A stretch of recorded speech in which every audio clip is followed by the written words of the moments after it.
Bien, seguimos nuevos amigos televidentes en su programa Agenda Económica, como todas las noches.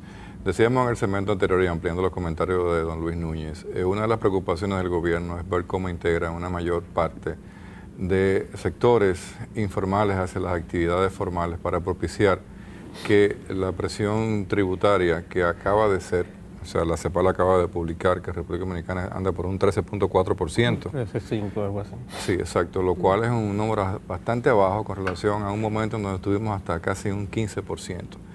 Ahí hay una gran preocupación porque si los ingresos fiscales no pueden ser garantizados por las actividades productivas que tienen que estar en expansión para que los mismos ingresos fiscales tengan sostenibilidad en el tiempo con relación a los requerimientos que tiene el Estado, entonces la preocupación viene por si la reforma tributaria del año 2012, que inició en el 2013, propició una estampida por la presión o por la rigidez fiscal o el apetito fiscal y movió a grandes sectores que eran informales, que querían ser formales, pero que no se atrevieron a dar el salto.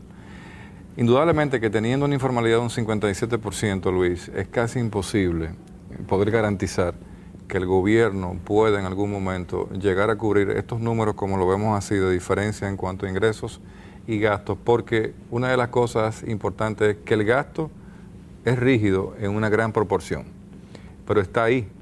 El Estado Dominicano no va en ningún momento a sacar 50.000 empleados, 100.000 empleados, tampoco va a dejar de invertir en obras públicas y en obras de bien social, y tampoco va a dejar de tener el gasto social. Entonces, esa diferencia entre los ingresos y los gastos, que usted tiene dos opciones, o usted la busca por el ámbito fiscal, ya sea por tributos, o usted se endeuda para cubrir la diferencia entre el gasto y los ingresos. Ahí está el gran dilema de la economía dominicana y por eso es necesario el tema del pacto fiscal, que analice los gastos, los ingresos, que le entremos al famoso gasto tributario, que veamos las exoneraciones y que pongamos todo sobre la mesa para ver cómo podemos garantizar que de esa parte, de ese 57% de informalidad, por lo menos un 10% en un rango de 2 a 3 años, tenga la intención de formalizarse, porque entiende que haciéndolo bajo un ámbito diferente de marco fiscal, sobre todo con tasas más bajas, que hagan atractivo a la gente formalizarse, entonces podría entrar dentro del flujo fiscal de la economía.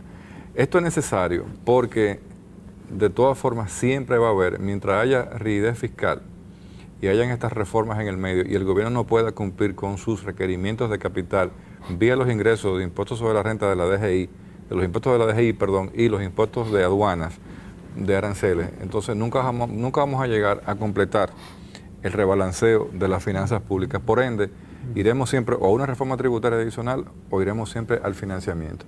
El financiamiento internacional tiene sus techos, tiene sus topes, y si usted sigue endeudándose y la economía no tiene la capacidad de mostrar la forma de responder a eso, esos recursos internacionales siempre va a haber que pagarlo con recursos del presupuesto. Pero si el presupuesto sigue siendo deficitario en cuanto a sus resultados de déficit, entonces la carga va a ser mayor en el siguiente y así sucesivamente. Entonces lo que vamos a ver es que cada vez más, cada año, contando con sectores que nos reclaman, el 4 de la educación, el 5 para los ayuntamientos, el 10 para la UAS, el que sigo, que cuando usted viene a ver, entonces, ¿qué es lo que va a pasar? Que cada vez vamos a tener que dedicar más presupuesto a deuda externa. Y a su vez el gobierno dedicará menos recursos a inversión social y a su vez menos recursos a inversión en bienes de capital, obras de infraestructura. Entonces, ¿con cuáles mecanismos vamos a financiar la economía dominicana? Yo entiendo que toda esta solución, toda esta ecuación se define con un pacto fiscal. Y mientras no vayamos hacia ese pacto fiscal, vamos a tener, por más austeridad que un presidente tenga en el gasto, que eso es una cosa que no tiene nada que ver con la aplicación del mismo. Porque una cosa es que usted sea austero, que usted gaste lo que usted deba de gastar, pero si usted rebalanceó las finanzas públicas en base a austeridad y tú no tienes nada para invertir, no nos sirvió de nada. El tema, José Manuel, es bien complejo. Hoy vi un comunicado. Es como decir el presidente, es un drama. Del Consejo Nacional de la Empresa Privada, el CONEP. Dice el comunicado, CONEP exhorta al gobierno a continuar con el manejo prudente del gasto público. Está refiriendo al resultado que ya se presentó a la opinión pública, donde se nota realmente que hubo una prudencia y que hubo un ajuste fuerte y donde se sacrificaron inversiones con tal de llegar a la meta. Dice él, para evitar los desbalances, es decir, para evitar los desequilibrios y poner en marcha medidas para elevar la calidad del mismo. O sea, en este caso se refiere al gasto. Más adelante, dice el CONEP, solicitó evitar caer en la tentación de someter al Congreso Nacional un nuevo aumento de impuestos.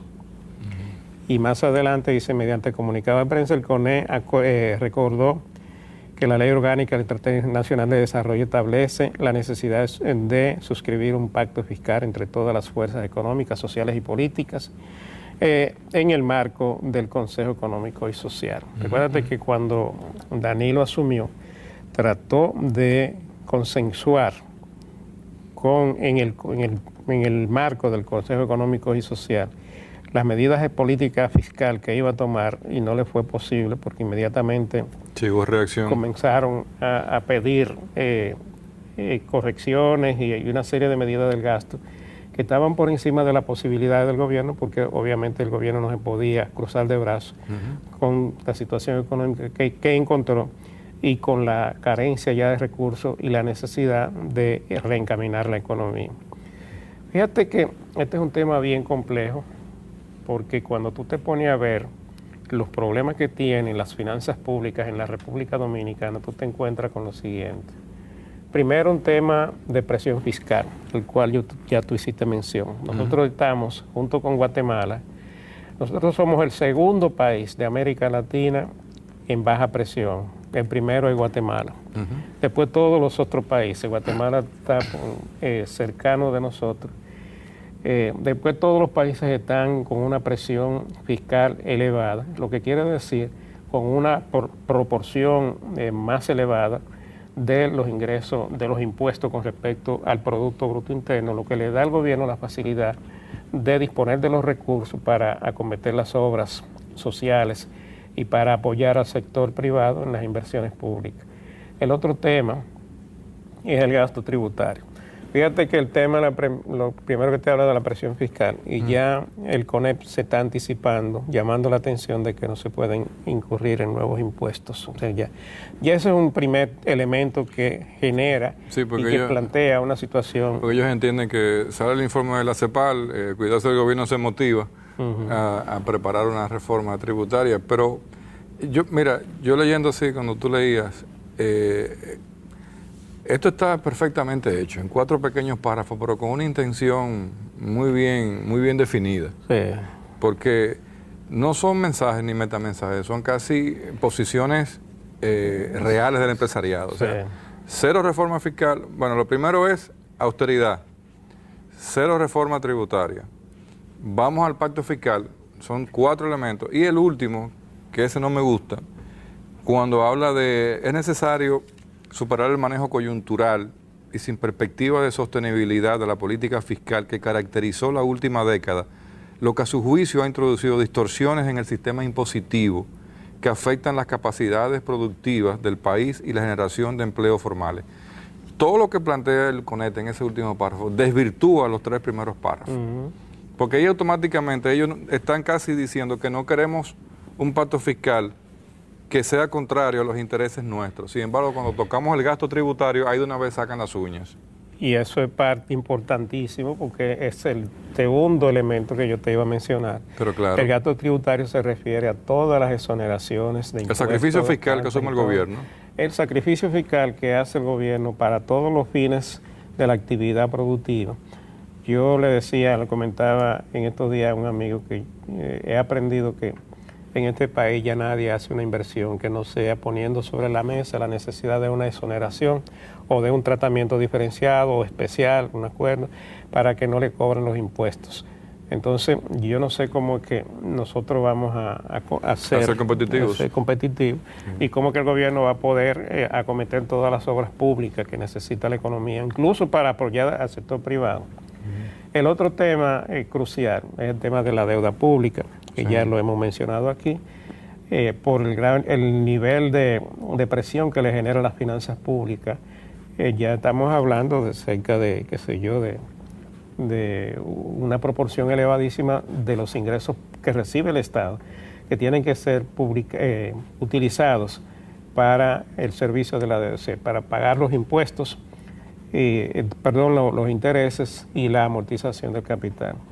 El otro tema son las transferencias del sector eléctrico. Claro, eso lo acabo de escribir ahora mismo, porque el CONE aquí nos dice, habla de una sostenibilidad que caracterizó la última década, o sea, el CONE dice y quiere dejar como que un desastre fiscal en la última década, y no estamos nada de acuerdo con eso. Es una gran irresponsabilidad del CONE, y que me excusen sus miembros con relación a ese planteamiento. ¿Por qué?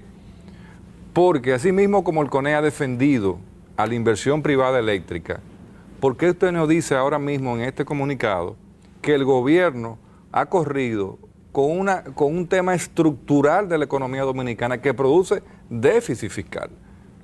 El subsidio del año 2013 fueron 1.560 millones de dólares. Estamos hablando de 70.000 millones de pesos y eso es déficit. Y hay un déficit que se viene arrastrando del año 2003-2004, que es el déficit fiscal, producto de lo que pasó con la banca dominicana, que no pasó hace 10 años. Pasó cuando ustedes empiezan a contar los 10, pero no cuentan el 11 y el 12, que son los importantes que crean toda esta situación, que arrancó en 85.000 millones por el salvamento de los bancos y sigue corriendo. ¿Y quién está cargando con eso? Eso está en el presupuesto nacional. Este año son 30.000 y pico de millones de pesos solamente para el COSI fiscal. Entonces hay problemas estructurales de la economía que están insertos en el tema fiscal, pero ahora se les da de lado, y ahorita cuando vayamos, ellos hablan del pacto fiscal, pero cuando tengamos que hablar del pacto eléctrico, lo primero que van a decir que hay que defender la empresa privada. Sí, pero deberían decir, José Manuel, que la propia Estrategia Nacional de Desarrollo establece los niveles en que debe ir aumentando la presión fiscal para que se puedan conseguir las metas propuestas en esa ley orgánica de Estrategia Nacional de Desarrollo. Está reconociendo que cada año la presión fiscal tiene que ir aumentando. ¿Y de qué manera tú puedes hacer esto? Porque si tú te vas al otro tema que tenemos son las rigideces del presupuesto. Claro. El presupuesto tiene dos tipos de rigidez. Las que están creadas por ley. Bueno, vamos a una pausa para que entremos en ese tema cuando retornemos.